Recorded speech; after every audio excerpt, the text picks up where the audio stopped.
Welcome to I dream. నేను Udayasri. Present మనతో ఉన్నారు అనంత సాయి కృష్ణ గారు, స్పిరిచువల్ గురు, అనంత శక్తి ఫౌండర్. మాట్లాడదాం. నమస్తే అండి. నమస్తే అండి. సో మీరు చాలాసార్లు చెప్తూ ఉంటారు, నేను బయట ఫుడ్ తినను, ఇంట్లో వండించుకొని మాత్రమే తింటాను అని.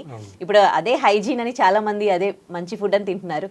మీరు అట్లా బయట తినకపోవడానికి అంటే బయట ఫుడ్ హైజీనిక్గా ఉండదనే రీజనా, లేకపోతే దానికి ఇంకా వేరే పరమార్థం ఏమైనా ఉందా? దానికి వేరే పరమార్థం ఉంటుందండి.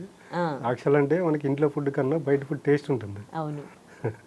బయట ఫుడ్ తినకపోవడానికి కారణం ఏంటంటే మన బాడీలో అణువులు, కణాలు, నర్వస్ సిస్టము, తర్వాత ఆర్గాన్స్ అనేవి ఉంటాయండి. ఇవన్నీ ఎలాగుంటాయంటే మన యొక్క ఆలోచనకు అనుగుణంగా పనిచేస్తాయి. ఇప్పుడు చూడండి, మీరు హోటల్లో ఎక్కడికైనా వెళ్ళండి, ఒక 5 నిమిషాలు లేట్ అయింది అనుకోండి, ఆర్డర్ ఇచ్చిన తర్వాత వెళ్ళి ఎందుకు లేట్ అయిందంటే అక్కడ ఎవరైతే కుకింగ్ చేస్తుంటారో వాళ్ళు కోపగించుకుంటారు, కూర్చోండి ఒక 5 నిమిషాలు వస్తుందంటారు. ఇక్కడ తెలియంది ఏంటంటే ఎవరైతే ఏ ఆలోచనలతో వంట చేస్తే దాన్ని ఎవరైతే తింటారో దాని యొక్క ప్రభావం తిన్న వాళ్ళపైన పడుతుందండి. అది చాలా మందికి తెలియదు. మీరు కావాలంటే ఒకసారి ఈసారి వెళ్ళినప్పుడు అబ్జర్వ్ చేయండి, హోటల్ ఫుడ్ ఎంత టేస్టీగా ఉన్నా మీరు తిన్న తర్వాత చూడండి ఒక 3-4 అవర్స్ అనీజీగా ఉంటుంది, డైజెస్ట్ అవ్వదు. అవును, హెవీగా ఫీల్ అవుతాం. మీరు కొంచెం తిన్నా, దాదాపు ఒక 10 రకాలు 15 రకాల ఫుడ్ తిన్నా కూడా ఒక 2-3 అవర్స్ మనిషికి అనీజీగా ఉంటుంది. ఎందుకంటే అక్కడ వాళ్ళు కేవలం డబ్బు కోసం ఫుడ్ పెడుతున్నారు అక్కడ. కానీ మన ఇంట్లో వాళ్ళు అలా కాదు, అడిగి మరీ పెడతారు. ఇక్కడ చూడండి, ఇంట్లో మనకి ఏదో ఒక కర్రీ, ఒక పప్పు, సాంబారు, అన్నం తిన్నా కూడా కడుపు నిండిపోతుంది. దానికి తర్వాత మనకు రియాక్షన్ ఉండదు. బయట ఫుడ్కి వచ్చేటప్పుడు ఇవన్నీ ఎందుకు జరుగుతున్నాయంటే ఎవరైతే ఏ ఆలోచనలతో వంట చేస్తారో దాన్ని తిన్న వాళ్ళకు దాని యొక్క రియాక్షన్ ఉంటుందండి. దానికి బయట ఫుడ్ అనేది అవాయిడ్ చేస్తుంటాం. అంటే ఇంట్లో కూడా చిన్న పెద్ద గొడవలు అవుతూ ఉంటాయి, స్ట్రెస్లో ఉంటాం, హడావిడిగా జాబ్కి వెళ్ళే వాళ్ళు ఉంటారు, హడావిడిగా ఫుడ్ వండుతూ ఉంటారు. మరి అలాంటప్పుడు ఇంట్లో మీరు కావాల్సింటే ఒకసారి ఇంట్లో వాళ్ళు ఎవరన్నా హౌస్ వైఫ్ ఉంటుంది, హస్బెండ్ ఉంటాడు, వాళ్ళని ఎప్పుడన్నా ఇంట్లో గొడవ పడి బ్రేక్ఫాస్ట్ ప్రిపేర్ చేసేటప్పుడు బాక్స్ కట్టి ఇచ్చిన తర్వాత వాళ్ళు తినేటప్పుడు చూడండి, తిని ఇంటికి వచ్చేటప్పుడు ఆ రోజు వాళ్ళకు అనీజీగా ఉంటుంది. అంటే స్టమక్లో పెయిన్ రావడం, ఫుడ్ డైజెస్ట్ అవ్వకపోవడం కానీ ఉంటుంది. యూనివర్స్ మొత్తం ఎలాగుంటుందంటే నువ్వు ఏ పని చేసేటప్పుడు ఏ ఆలోచనలతో చేస్తే దానికి సంబంధించిన రిజల్ట్ అక్కడ ఉంటుందండి. దానికే ఇంతకుముందు మనకు ఒక 20 ఇయర్స్ బ్యాక్, 30 ఇయర్స్ బ్యాక్ ఉదయం లేడీస్ నిద్ర లేచిన తర్వాత ఇంటి గడప పైన ముగ్గు పెట్టి తర్వాత మీరు అంతా ఫ్రెష్ అప్ అయిన తర్వాత వంట గదిలోకి వెళ్ళమనేవాళ్ళు. ఎందుకంటే అప్పుడు ఏం ఆలోచనలు ఉండవండి. దానికి మనం ఎంత సంపాదించినా ఫుడ్ కోసం అండి. కానీ జనాలకి తెలియకోకుండా ఏంటంటే బయట ఫుడ్ తినడం వల్ల ఒక్కసారి నీ బాడీలోకి ప్రాబ్లం స్టార్ట్ అయినా అంటే ఏ డాక్టర్ ఆపలేడండి దాన్ని. కాబట్టి 90% బయట ఫుడ్ అలవాటు చేయడం ఉత్తమం అండి. ఓకే. ఈ మధ్య కాలంలో ఎక్కువగా యూనివర్స్ అని, లా ఆఫ్ అట్రాక్షన్ అని ఇప్పుడు మీరు కూడా చాలాసార్లు మాట్లాడుతూ ఉన్నారు. అంటే ఎట్లా, ఏంటి ఇది universe and law of attraction? ఇప్పుడు చూడండి, మనకు భగవద్గీతలో శ్రీకృష్ణుడు చెప్పాడు యద్భావం తద్భవత్ అనేది. మనము ఇప్పుడు మాట్లాడుకుంటున్నామండి law of attraction, subconscious mind, visualisation అనేది. అంటే ఇప్పుడు చూడండి, యద్భావం తద్భవత్ అనేది ఎప్పుడో ద్వాపర యుగంలో శ్రీకృష్ణుడు అర్జునుడికి చెప్పాడు, నువ్వు ఏ విధంగా అయితే ఆలోచన చేస్తావో అదే విధంగా నీ జీవితం అనేది రూపాంతరం చెందుతుందనేది. కాబట్టి మీరు భగవద్గీతలో ఏ శ్లోకం అన్నా తీసుకోండి, ఆ శ్లోకం చదువుతున్నప్పుడు దానికి మన యొక్క లైఫ్కు 100% మ్యాచ్ అవుతుందండి. ఈ కలియుగంలో దాని యొక్క సారాంశం ప్రతి ఒక్కరికి ఉపయోగపడుతుందండి.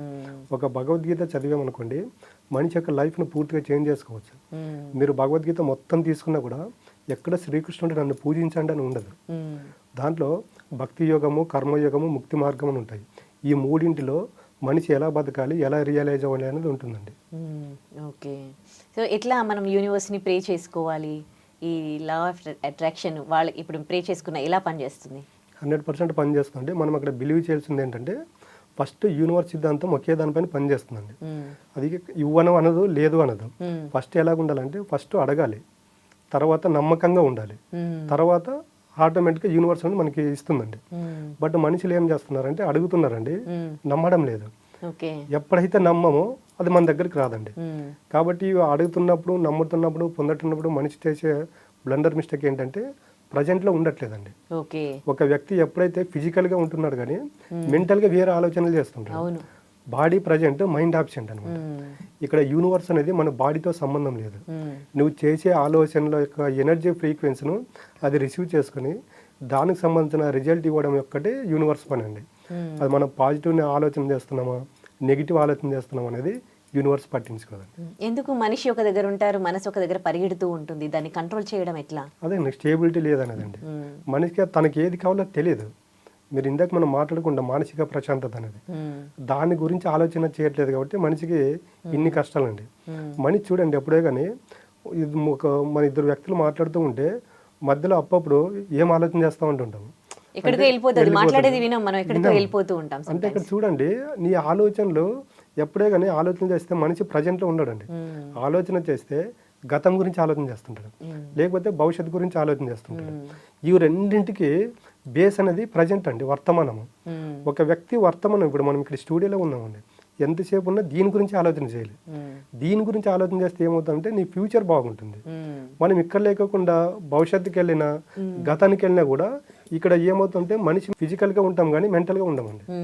యూనివర్స్ మాత్రం నీ ఆలోచనలకే రిజల్ట్ ఇస్తుంది, నీ ఫిజికల్కి మాత్రం 100% రిజల్ట్ ఇవ్వదండి. ఓకే, అంటే ఈ లా ఆఫ్ అట్రాక్షన్లో కూడా యూనివర్స్ని ప్రే చేసుకుంటున్నప్పుడు జరిగినట్టు మనం సక్సెస్ అయినట్టు అట్లా మనం ఫీల్ అవ్వాలి అని చెప్తూ ఉంటారు కదా, అవునా? అది 100% అండి. అంటే ఇప్పుడు నాకంటే ఒక గోల్ ఉంది, నేను ఆ గోల్ రీచ్ అయినట్టు నేను ఇమాజినేషన్ చేసుకోవాలండి. ఇవన్నీ ఎలా ఉంటాయంటే ప్రాక్టికల్గా ఉంటాయండి.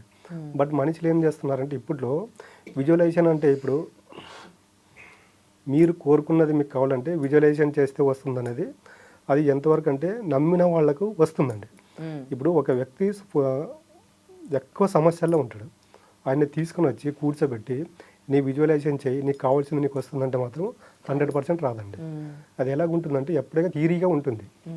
ప్రాక్టికల్గా నువ్వు ఎప్పుడైతే సాధన చేస్తావో అప్పుడు 100% రిజల్ట్ వస్తుంది.